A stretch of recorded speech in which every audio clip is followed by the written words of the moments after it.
That's right. Yeah, it was their anniversary a couple of days ago. Look, over the year, there's only been a small amount of people, maybe 10 or 20 regulars that gather there every day. They yell across the lake to the Governor General about a bunch of documents that they want released that are either they don't exist or they're not, they're out in the public domain. What they're asking for, it's not. It's a mythical thing that they're asking. So, having produced a set of documents to the Royal Commission, which includes, disturbingly, documents that name in one document 28 people as alleged pedophiles, includes a whole lot of prominent people, and I have documents here which the Royal Commission has seen to justify that case, and in fact every Attorney General from Attorney General Ruddock till now has seen some of these documents. They are police documents. It's not so much the secret that's the problem. It's when a group of people, such as the 28 people on this page, keep each other's secrets, that the institution becomes compromised. And on this list, and I won't, there are spectacular examples of that. People involved in hearing court cases, the disgusting culture of some of our institutions. I appeal for you to give consideration to cleaning up this act. I mean, the Royal Commission, the Wood Royal Commission, as you know, Mr. Attorney, was about to explore who the legal fraternity people were that used to attend Costello's, the boy brothel club in Kellett Street, King's Cross. And I've actually got the list here. And a lot of them are still practising. But the judge of the day of the Royal Commission decided it was a no-go zone, and Paddy Bergen, counsel assisting at the time, said, we'll rise for morning tea, and they never went back to it. And I did ask the Commissioner why.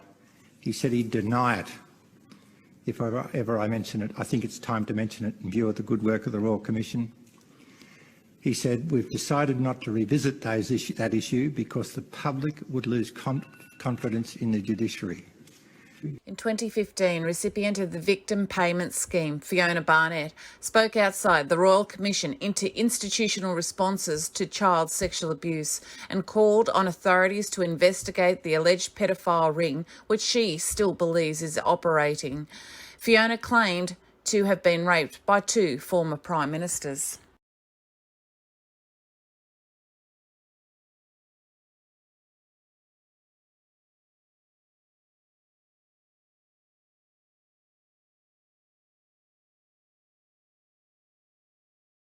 In 2018, Rachel Vaughan testified to the ITNJ inquiry into human trafficking and child sex abuse about the disappearance of the Beaumont children. She also raised concerns over the Mulligan report, which suppressed the names of the perpetrators for 80 years. Sure, yeah. So I basically suffered some pretty horrible abuse as a child. I was sex trafficked in South Australia in the 1970s and 1980s by my father and a fairly large pedophile ring, which is still operating. Those that are still alive. My father died in 2017, so I can speak pretty freely about him. That involved some pretty horrific abuse. I did come on and speak to Sean back in 2020, I believe it was. But sadly, that interview had to be struck down, like a lot of Sean's interviews that covered ritualistic abuse. So basically, since 2018, when I went public, I've been on social media speaking about my abuses because I could never get my father incarcerated for what he did to me or my 2 siblings. My 2 siblings have also been fighting. And my brother, Andrew McIntyre, had a very prominent pedophile put away. He's now on his 3rd conviction. And that was a very close friend of our father, and another of our father's friends, John Pike, is now serving 18 years anywhere with an investigation or charges being laid down. The main reason police won't touch it. Why is that? I mean, surely that's interference with the justice process. What sort of justifications have they provided for refusing to look into this? Just any kind of discrediting that they can possibly do. I mean, it's just usual thing. But my father was an ASIO operative, which is our security. So it's like your MI6. So he worked for ASIO, and he blackmailed a lot of people. Who covered up for Jimmy Savile for 3 decades? Dr. Phil has exposed an elite pedophile ring. Elijah Wood and Corey Feldman has spoken out about the elite pedophile rings. And of course, Epstein. Why did Bill Clinton fly there 26 times, according to Fox News, including 5 where he dismissed his Secret Service? Surely the media wouldn't be trying to hide something, or would they? That in 1978, at the height of the Sex Pistols explosion, there you are. I've been a journalist for about 25 years, and I was educated to lie, to betray, and not to tell the truth to the public. Not to tell the truth to the public. Not to tell the truth to the public.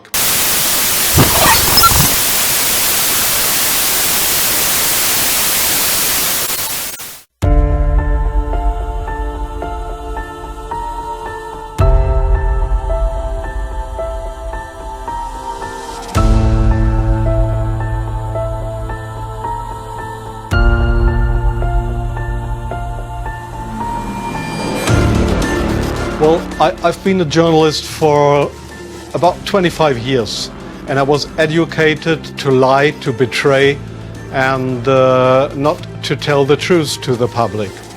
But seeing right now, within the last months, how far, how the German and American media tries to bring war to the people in Europe, to bring war to Russia. This is a point of no return, and I'm going to stand up and say it is not right what I have done in the past, to manipulate people, to make propaganda against Russia, and it is not right what my colleagues do and have done in the past, because they are bribed to betray the people, not only in Germany, all over Europe. They are bribed to betray the people. They are bribed to betray the people. The reason writing this book was that I am very fearful of a new war in Europe, and I don't like to have this situation again, because war is never coming from itself. There is always people behind it to push for war. And this is not only politicians, this is journalists too. And I just have written in the book how we have betrayed in the past our readers just to push for war, and because I don't want this anymore. I'm fed up with this propaganda. We live in a banana republic and not in a democratic country where we have press freedom, where we have human rights. If you see the German media, especially my colleagues who day by day write against the Russians, who are in transatlantic organizations and who are supported by the United States to do so, well, people like me, I became an honorary citizen of the state of Oklahoma in the United States. Just why? Just because I write pro-American. I wrote pro-American. I was supported by the Central Intelligence Agency, by the CIA. Why? Because I should be pro-American. I'm fed up with it. I don't want to do it anymore. And so I've just written a book not to earn money. No, it will cause a lot of trouble for me, just to give the people in this country, in Germany, in Europe, and all over the world, just to give them a glimpse of a view what goes up behind the closed doors.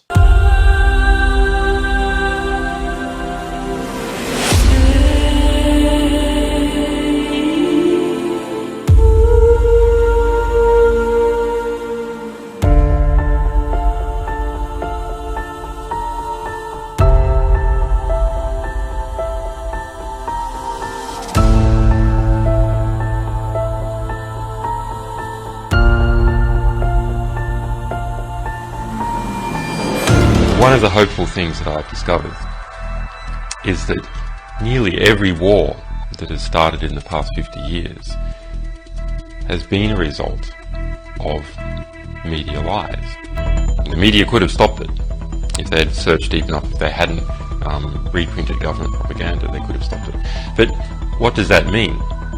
Well, that means basically populations don't like wars. And populations have to be fooled into wars. Populations don't willingly and with open eyes go into a war. So if we have a good media environment, then we'll also have a peaceful environment. Our number one enemy is ignorance. And I believe that is the number one enemy of everyone, is not understanding what is actually going on in the world. It's only when you start to understand that you can make effective decisions and effective plans. Now, the question is, who is promoting ignorance? Well, those organisations that try to keep things secret, and those organisations which distort true information to make it false, misrepresentative. In this latter category, it is bad media. It really is my opinion that the media in general are so bad, we would have to question whether the world wouldn't be better off without them altogether. There's some very, very fine journalists, and we work with many of them, and some fine media organisations, but the vast majority are awful and are so distortive to how the world actually is.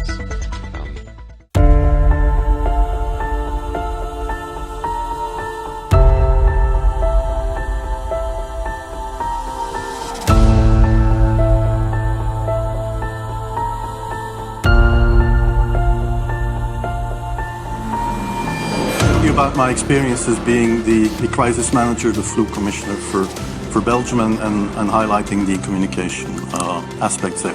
And then you have one opportunity to do it right. I mean, day one is so important.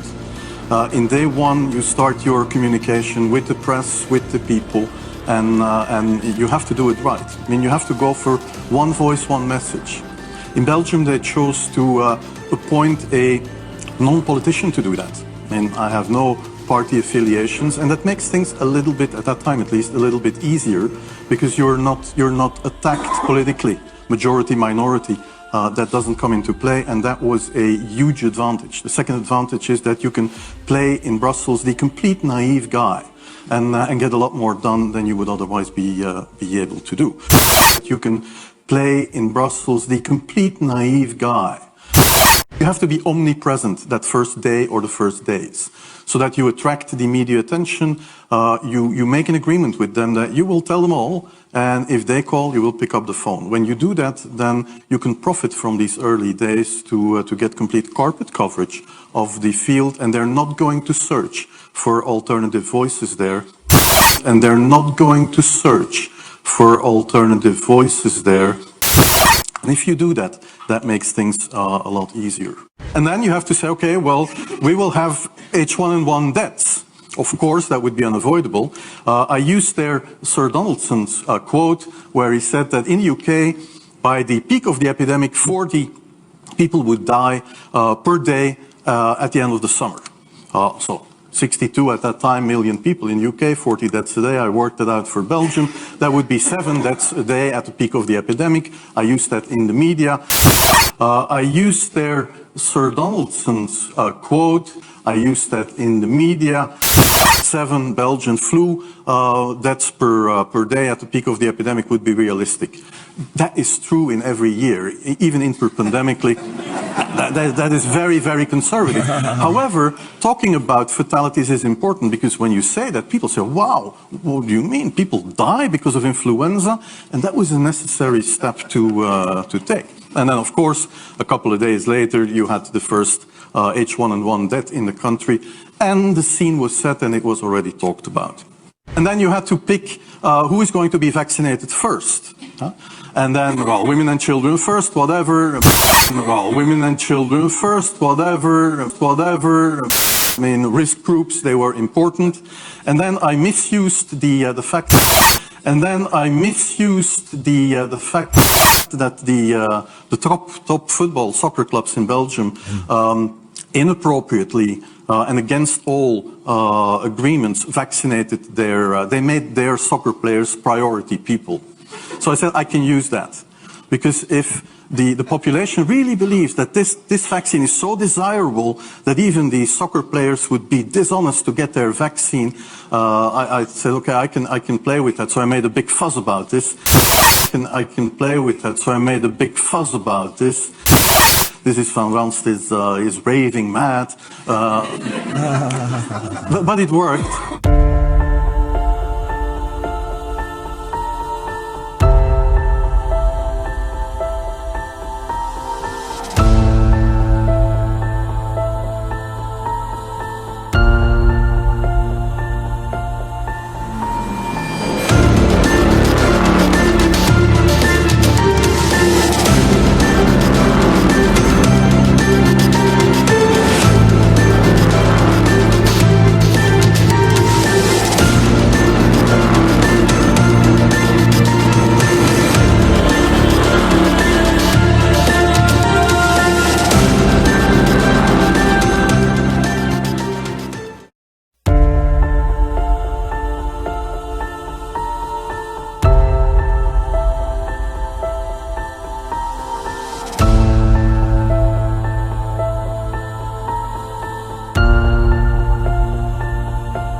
COVID, gangbusters are greater, right?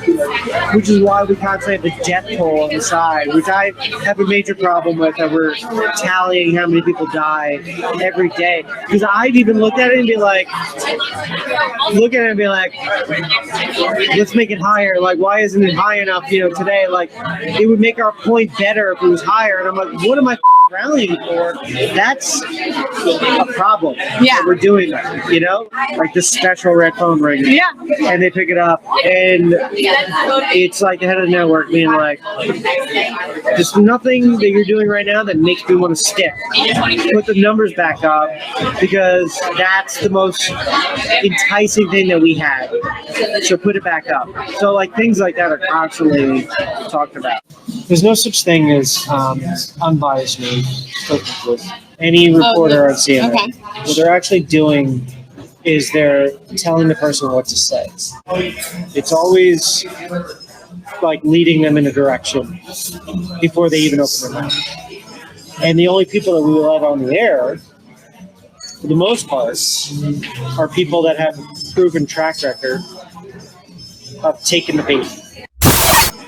And the only people that we will have on the air are people that have a proven track record of taking the bait.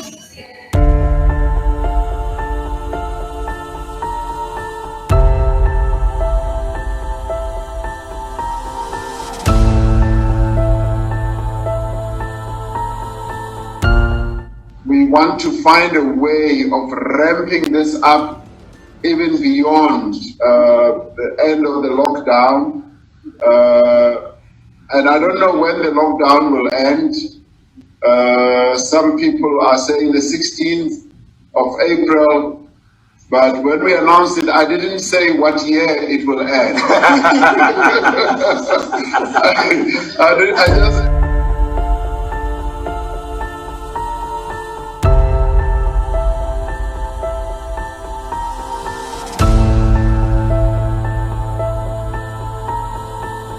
Een opwelling heb ik toen werd ik gebeld en in een opwelling heb ik wel gezegd, luister eens, we kunnen ook Wilders premier maken als je dat wilt, hè.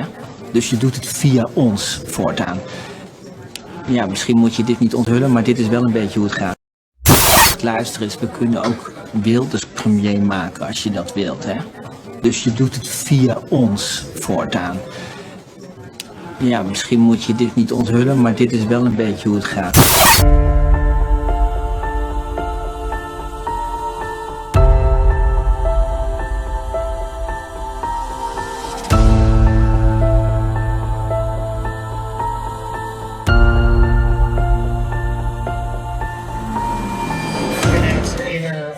That once the public will be open to it, we're going to start focusing mainly on climate, global warming, and It's going to be our focus. Like our focus was to get Trump out of office, right? Without saying it, that's what it was, right?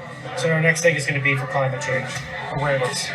What does that look like? I don't know. I'm not sure. I have a feeling it's just going to be like constantly showing videos of like decline in ice and weather warming up and like the effects it's having on the economy and really diving into it.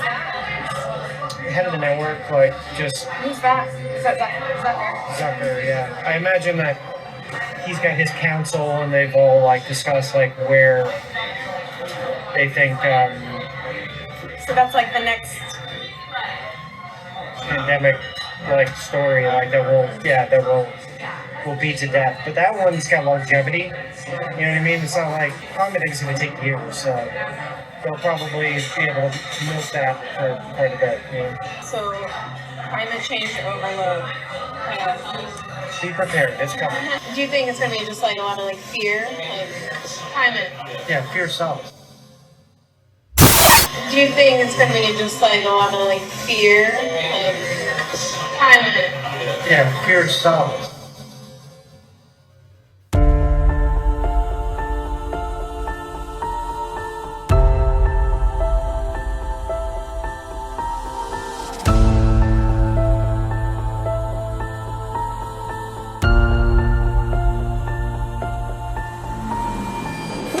Really shopping for this holiday season. It's okay, you can admit it, if you've bought an item or 2 or 10 for yourself. Well, it's okay, you can admit it if you have bought an item or 2 or maybe 10 for yourself. It's okay, you can admit it. You've bought an item or 2 or 10 for yourself. It's okay, you can admit it if you bought an item or 2 or 10 for yourself. It's okay, you can admit it if you bought an item or 2 or 10 for yourself. It's okay, you can admit it if you've bought an item or 2 or 10 for yourself. It's okay, you can admit it, Todd. If you've bought an item or 2 or 10 for yourself. It's okay, you can admit it. If you bought an item or 2 or 10 for yourself. It's okay, you can admit it. If you bought an item or 2 or maybe 10 for yourself. It's okay, you can admit it. If you bought an item or 2 or 10 for yourself. It's okay, you can admit it. If you bought 1 or 2 or maybe 3 or 4, maybe even 10 items for yourself. It's okay, you can admit it. If you bought an item or 2 or 10 for yourself. It's okay, you can admit it. If you bought an item or 2 or 10 for yourself. It's okay, you can admit it, if you bought an item or 2 or 10 for yourself. It's okay, you can admit it. If you bought an item or 2 or maybe 10 for yourself. It's okay, you can admit it if you bought maybe an item or 2 or 10 for yourself. Is it okay? You can admit it. If you bought an item or 2 or 3 or 10 for yourself. It's okay, you can admit it. If you bought an item or 2 or 10 for yourself. It's okay, you can admit it. If you brought an item or 2 or 10 for you. It's okay, you can admit it. If you've bought an item or 2 or 10 for yourself. It's okay, you can admit it if you bought an item or 2 or 10 for yourself. It's okay, you can admit it if you bought an item or 2 or 10. Say for yourself. It's okay, admit it if you bought an item or 2 or 10 for yourself. It's okay, you can admit it if you bought yourself 1 or 2 or 10 things for yourself, because a lot of people do it. This is extremely dangerous to our democracy. This is extremely dangerous to our democracy. This is extremely dangerous to our democracy. This is extremely dangerous to our democracy. This is extremely dangerous to our democracy. This is extremely dangerous to our democracy. This is extremely dangerous to our democracy. This is extremely dangerous to our democracy. This is extremely dangerous to our democracy. This is extremely dangerous to our democracy. This is extremely dangerous to our democracy. This is extremely dangerous to our democracy. This is extremely dangerous to our democracy.